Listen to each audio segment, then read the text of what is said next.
Assalamualaikum, hai Jamal MA di sini. Okey, saya dan wife lah perjalanan yang jauh hari ini ke Kota Kinabalu, dari Beaufort ke Kota Kinabalu. So, dalam perjalanan ni saya mau record satu video lah kan. Okey, video tentang mula-mula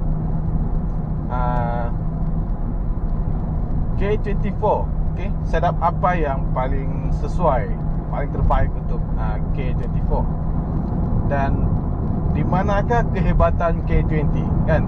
Tidak kisahlah K20A kah, K20Z kah kan, yang penting K20. So ini yang akan saya kongsikan dalam video kali ini. Tapi sebelum lanjut, jangan lupa subscribe channel Jamal MA kan, supaya tidak ketinggalan dengan video-video yang akan datang. Okey, sebelum kita lanjut, saya mulakan dengan bismillah. Okey, supaya anda lebih faham, okey. Saya bagi tahu dululah jenis-jenis engine kan. Jenis engine ni ada 3. Square, under square dan over square. Jenis engine yang saya maksudkan di sini bukan V6, bukan inline 4, bukan W engine kan, bukan rotary kan. Yang itu jenis konfigurasi engine. Engine configuration dia macam itulah. 4 inline, V6, rotary kan, W engine dan sebagainya. Okey, berbalik kepada tadi tu, ada 3 jenis engine. Mula-mula square. Okey, square ni bermaksud bore dan stroke sama panjang. Contoh K20 86 stroke, bore 86. Ukuran tu akan menghasilkan segi 4 tepat di antara bore dan silinder. Kemudian over square. Over square ni dia punya stroke pendek dan bore dia luas kan. Contoh bore 86 dan stroke 77 kan. So ini akan menghasilkan satu bentuk yang agak memanjang ataupun segi 4 tepat kan. Kemudian yang seterusnya under square. Under square dia bentuk silinder memanjang, tinggi. Kan. Contoh K24 stroke 91, bore 81 lah gitu. Okey, lebih kurang macam tu lah kan. Saya tidak pasti, boleh Google sendirilah kan. Bore stroke K24. So dia akan menghasilkan bentuk silinder yang tinggi, yang memanjang kan. Okey, itu adalah jenis-jenis combustion chamber ataupun jenis engine kan. So apakah kelebihan dan kekurangan ketiga-tiga jenis ini kan?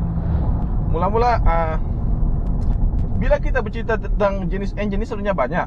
Bukan setakat konfigurasi engine, bukan setakat bentuk silinder, bukan setakat jenis pembakaran kan.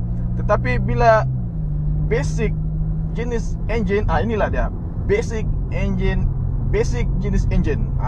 Apakah kelebihan jenis-jenis engine ini?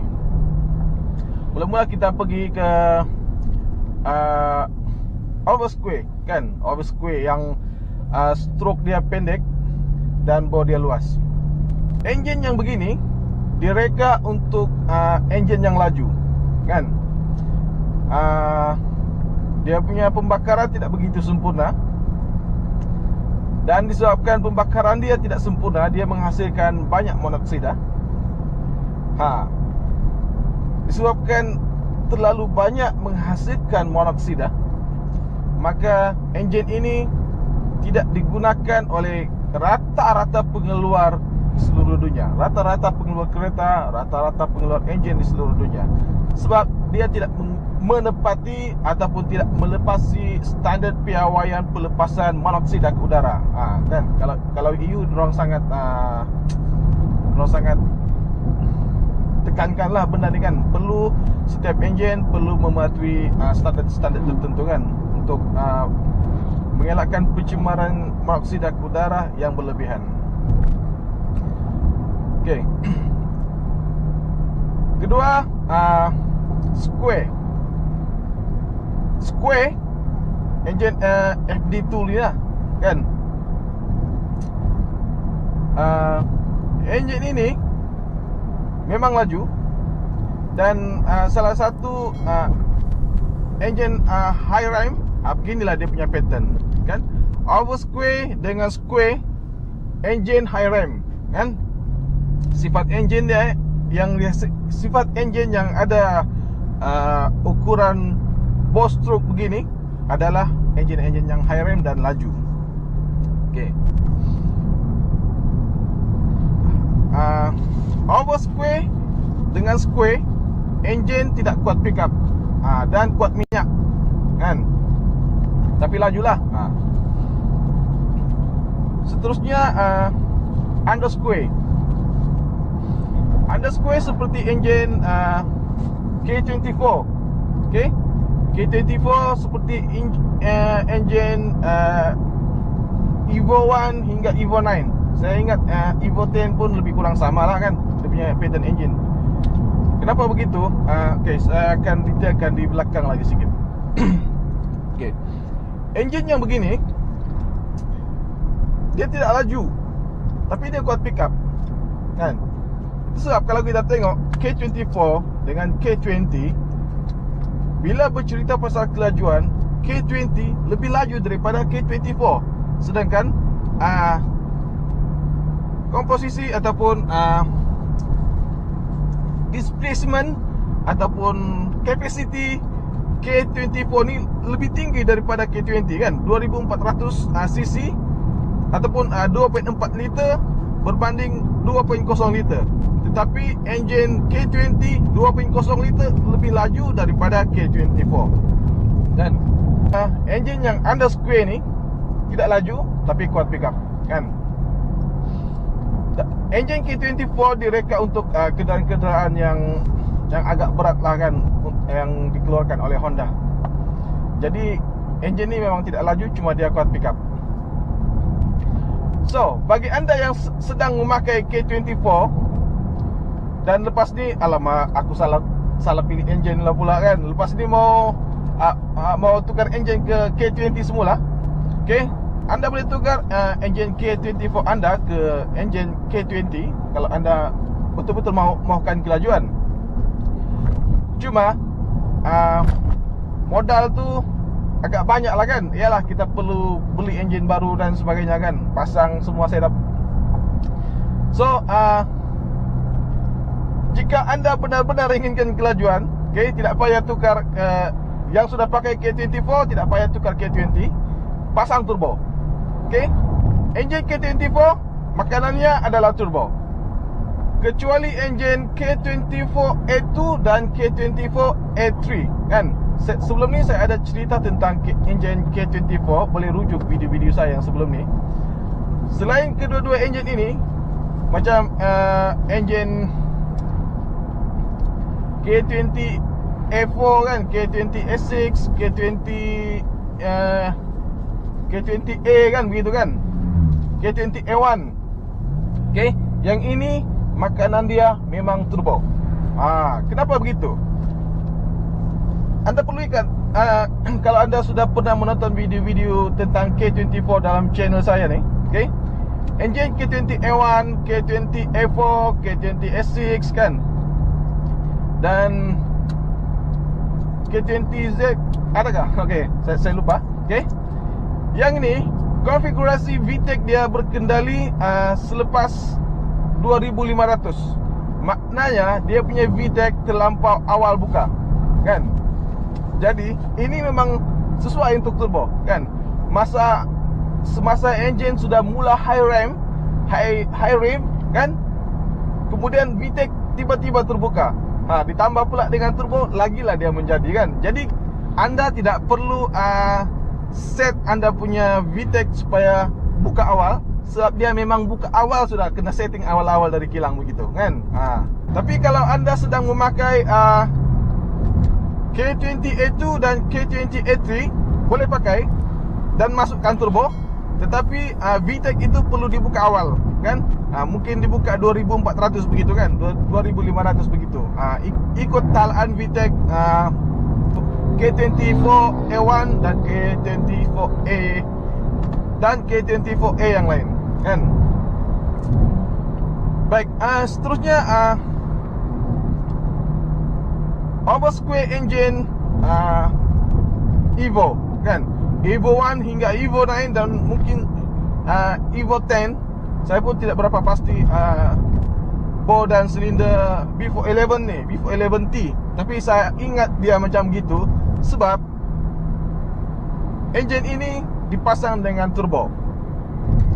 Dan salah satu ciri-ciri yang terbaik untuk kita pasang turbo adalah engine undersquare. Kan?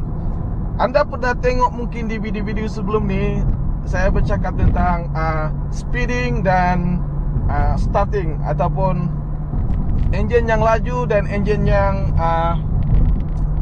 low end torque yang baik. So engine undersquare memang engine yang kuat pick up tetapi tidak laju.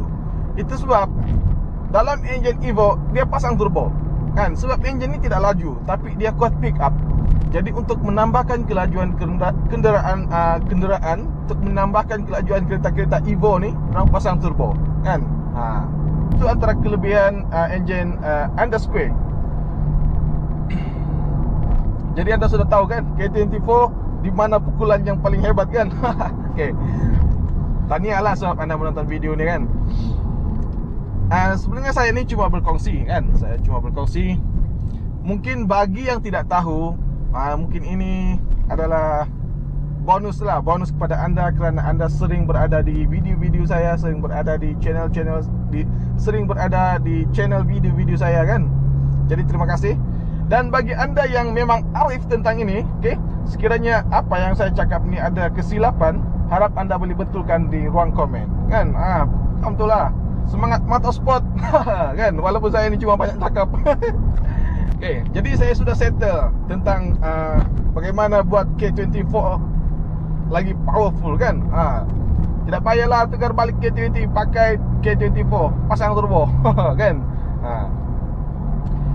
Selain K24 ni, engine yang paling sesuai juga dipasang dengan turbo R18 dan R20. R18 ni FD1 pakai kan. R20 ni Accord CP1 pakai, Accord 2.0 pakai kan. Okay, yang seterusnya yang mungkin anda nanti-nanti kan. Sebab yalah K20, terutamanya K20A dan K20A1 ni kan, memang seluruh dunia memang tahu engine ni memang tip top. Sudahlah engine power kan, high rev pula. Tetapi kita cuma tahu pakai, kita cuma tahu dia punya kekuatan. Tetapi ada rahsia lain yang mana kalau kita reveal, mungkin lepas ni orang tidak akan pandang lagi engine turbo kan. Dan mungkin lepas ini engine K20, tidak kira engine K20A atau engine K20Z akan menjadi buruan pelumba-pelumba jalanan. Kan? Okay. Sama ada betul atau tidak, anda dengarkan ini. Jika anda faham, alhamdulillah. Jika anda tidak faham, anda boleh komen di ruang bawah, di ruang komen di bawah apa yang anda tidak faham kan. InsyaAllah saya akan up next video. K20 engine yang laju kan, tapi pick up tidak kuat. Bukan tidak kuat, berbanding dengan engine oversquare tadi. Engine K20 ni, engine square ni ada pick up sikit lah kan. So bagaimana untuk setup high spec engine ini tapi kita masih mengekalkan bentuk square tu kan. Okay, contohlah saya tidak tahulah ada produk aftermarket yang support ke atau tidak kan. Saya tidak akan sebut pengeluar ataupun nama-nama produk kan. Nanti salah info lagi kan. Tapi anda boleh cari sendirilah produk-produk aftermarket yang sokong apa yang saya cakap, ingat. Okay, mula-mula berbesarkan bore dan tambahkan kedalaman stroke. Contohnya anda tukar piston bersaiz 88 mm dan stroke tambah sikit kedalaman dia daripada 86 mm ke 88 mm. Mungkin anda perlu tukar conrod ataupun connecting rod kan. Anda perlu tukarlah kan supaya yalah menambah ruang combustion chamber. Okey. Itu stage pertama lah kan. Ataupun sebab saya pernah tengok di ada sebuah aftermarket produk yang jual piston 90 mm untuk K20 kan. Ada kan. So kita perbesarkan bore ke dari 86 ke 90 mm dan stroke juga kita perbesarkan, kita perluaskan dari 86 mm ke 90 mm kan. Tapi masalahnya K20 tidak dapat. Bolehkah dapat 90 mm kan? Kalau K24 dia punya stroke 91 mm kan. Jadi bolehlah pakai blok K24 dan rendahkan dia jadi 90 mm kan. Macam itulah. Jadi anda sudah dapat spek baru kan bagi enjin anda, iaitu 90 stroke, 90 mm stroke dan 90 mm bore. Memang besar gila. Jadi kiraan dia tu anda boleh tengok di bawah ni kan. Saya boleh berapa sisi tu kan. Sebab saya tengah memandu, jadi saya tidak dapat kira berapa sisi enjin anda sekiranya anda memakai 90 kali 90 kan. Okey, itu saya dah upgrade anda punya displacement kan. Upgrade displacement dalam masa yang sama anda masih mengekalkan bentuk asal enjin anda, iaitu square. So yang seterusnya, jika anda tidak puas hati dengan enjin NA kan, andai kata anda ingin upgrade kuasa lagi, okay, enjin K20 adalah enjin paling terbaik yang ada di muka bumi jika anda ingin buat apa-apa pun kan. Mungkin anda pernah mendengar tentang twin charger kan, macam enjin Volkswagen kan, twin charger. Enjin ini ada blower ataupun supercharger dan juga ada turbocharger kan. Dia dalam satu set enjin ada dua-dua alat alat kompres angin ni.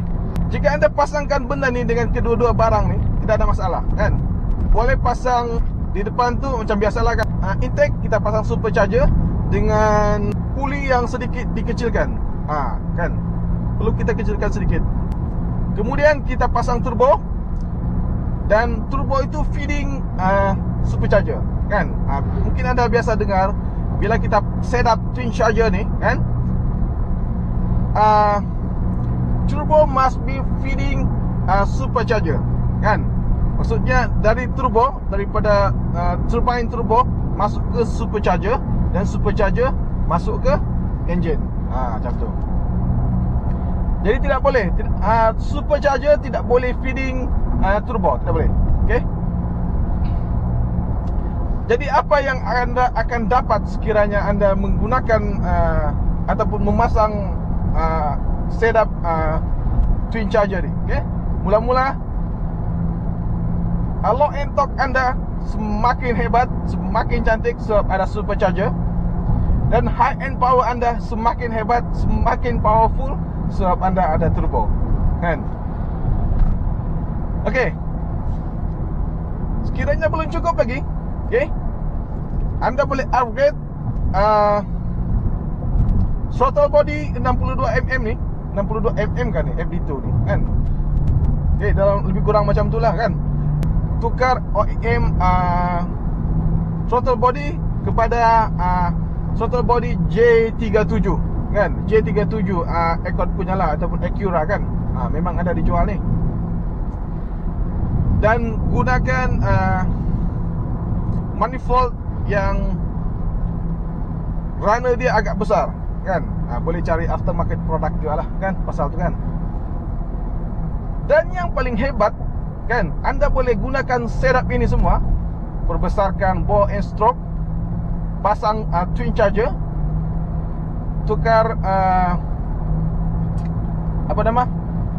size throttle body yang lebih besar ke J37, anda boleh gunakan semua ini tanpa perlu menala semua AFR anda ataupun ECU anda tu pakai yang standard. Pakai yang standard, tidak perlu update tidak perlu tala semua. Tidak perlu remap, tidak perlu tala apa semua anda punya ECU, kan? Boleh guna. Cuma apa yang perlu anda pastikan adalah pastikan minyak anda cukup supply. Kan? Pastikan cukup salah pula. Pastikan cukup supply. Okey? Dan kalau pam minyak tidak berapa bagus, kan? Anda boleh upgrade pam yang lebih besar, yang mana LPH dia lebih tinggi, kan? Yang mana LPH dia lebih tinggi berbanding yang standard ni. Tapi so far, jika anda menggunakan, maksud saya setting itu setakat untuk daily use, yalah, tapi ada ke daily use setup yang menggunakan apa yang saya cakap tadi, kan? Yang memang gila lah, kan? Okay, saya pun tidak pastilah kalau ada. Tapi kalau daily use, apa yang sekarang ni pun memang sudah agak bagus, kan? Sudah agak bagus. Tapi sekiranya anda tukar juga fuel pump tu, anda tetap tidak perlu remap anda punya ECU. Pakai ECU standard, kan? Macam tu. Jadi ini kelebihan K20. Anda boleh dapat kuasa yang super duper gila, kan? Cuma kan, sebaiknya anda remap anda punya ECU selepas anda set up semua ni, kan? AFR semak balik, kan? LPH minyak semak balik, kan? Yang saya kata tidak perlu remap ECU tu sebab size bore kita cuma besarkan, kita cuma perbesarkan, tetapi kita tidak mengubah spek bore, kan? Spek bore and stroke. Sekiranya kita ubah spek bore and stroke ni, barulah kita ubah kita punya AFR. Terpulanglah kepada anda bagaimana anda setting, kan? Sebab selepas anda buat semua ni, selepas anda pasang semua ni, anda mesti test juga, kan? Jadi sama ada menala ataupun tune semula ECU anda itu selepas anda menguji anda punya pemasangan, kan? Anda punya setup. Sekiranya selepas anda setup semua dan test semuanya perfect, walaupun belum remap, belum reset anda punya ECU, maknanya tidak payah remap lah, kan, ECU, kan? Macam tu.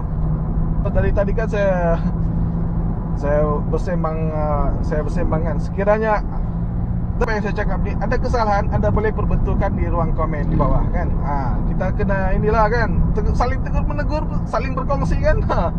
Dengan adanya benda-benda ni, orang lebih bersemangat lagi, kan? Orang lebih bersemangat mau buat macam mana, kan? Tidak payah dorang memikirkan budget pun tepatlah, kan? Tidak perlu lagi fikirkan kalau silap macam mana, kan? So dorang sudah ada satu plan, tau. Dorang sudah ada satu plan apa yang dorang mau beli sekiranya dorang mau buat engine dorang begini, kan? Macam itulah. Saya teruskan, maknanya saya habiskanlah part ni, kan? Okay, kita sudah cerita pasal bore and stroke, kita sudah cerita pasal twin charger untuk K20, kita sudah upgrade size throttle body, dan kita sudah cakap tentang ECU. Dan seterusnya ni adalah valve train atau valve train, kalau gitu. Alamak, susah lah bahasa Inggeris ni. Okay, maksud saya valve lah, kan? Valve ni maksud saya barang-barang yang berada di head engine, kan? Macam valve, camshaft, kan? Jadi jika yang tadi tu, yang saya cakap awal tadi tu, kan, tidak berapa puas hati lagi, okay? Antara benda yang terakhir lah, antara benda terakhir yang anda boleh tukar, anda boleh upgrade adalah camshaft, kan? Okay? mungkin gunakan aftermarket camshaft yang lebih tinggi. Dia punya ini kan, dia punya nose, dan akan menghasilkan bukaan yang lebih besar dan lebih lama kan. Jadi angin memang boleh masuk dengan sangat banyak kan. So kesimpulannya K20 ni, kekuatan dia, keistimewaan dia kan, rahsia dia terletak di stroke and bore kan. Terletak di jenis engine ini kan, iaitu engine square kan. Jadi itulah betapa pentingnya kan. Kadang-kadang kita selalu baca artikel-artikel, kita selalu tonton video-video size bore and stroke tu kan. Engine ini size bore demikian, size stroke demikian kan. Jadi tujuan dia berikan size tu supaya kita dapat gambaran bagaimana bentuk kita punya combustion chamber ni kan, sama ada square, over square ataupun under square. Kita sudah tahulah kan apa gunanya kita perlu tahu size bore and stroke ni kan. So itu sajalah perkongsian saya untuk kali ini. Semoga kita berjumpa lagi di video yang akan datang. Okay, salam tuning. Cewa. Assalamualaikum. Bye bye.